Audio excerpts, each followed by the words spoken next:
Okay, good evening. So, dito na po tayo sa motor pool. And then, magkukan lang po tayo. Weekly, ano to? Yung pagkukan po ng antibac. So, dahil malaki po ang kwan ng Grandia. So, dalawang cans po ang gagamitin natin. Okay? So, as usual po, isa-set natin sa highest yung mga blowers. Yan. And then pa. So, yung gabi pa so yung ano. Okay. So, baba na lang po natin yung mga gamit para hintayin na lang po natin siyang pwede na po. Okay. Files natin. Okay, so Jabibam, ganito ang gagawin mo na ka. Open. And then press and hold mo. Diba? Ito ako sa likod yun kasi. Yeah, ito tingnan mo. Press. Yun. Yep. Minsan hindi naglalak. Ayan, okay?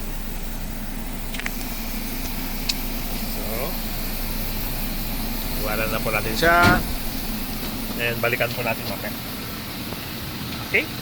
So yung isa po ilagay saan? Okay. Saan yung isa?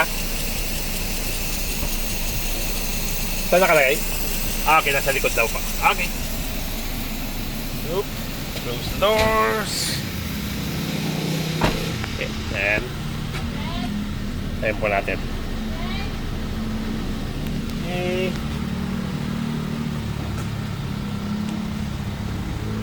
So, update ko po kayo mamaya. Ay, tignan natin yung isa. Saan nakalagay? Sa likod daw po ng upuan. Ayun, okay. So, okay. Yan, okay. So, close na natin. At hindi sayang. Okay, then after that, mag-wait po tayo ng 5 to 10 minutes after maubos. Then, switch off na po natin yung makina. Okay? Salamat po! Okay? So, tingnan po natin pag tapos na. Okay. So, done na po. Gagawin lang po natin is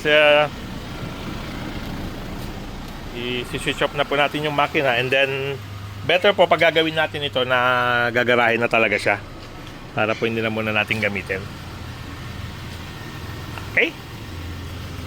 So, same. All goods na po yung mga gamit. Kunin na lang po. Okay. So, pan na naman po siya. Smells newly antibac. Okay, so switch off. Okay. Oops. Notebook.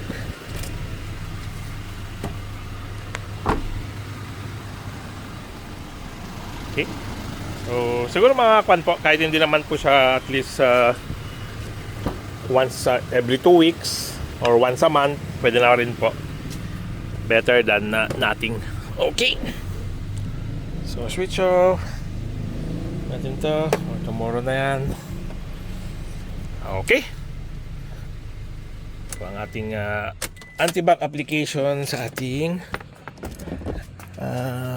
Toyota Grandia GL 2025. Okay? Salamat po.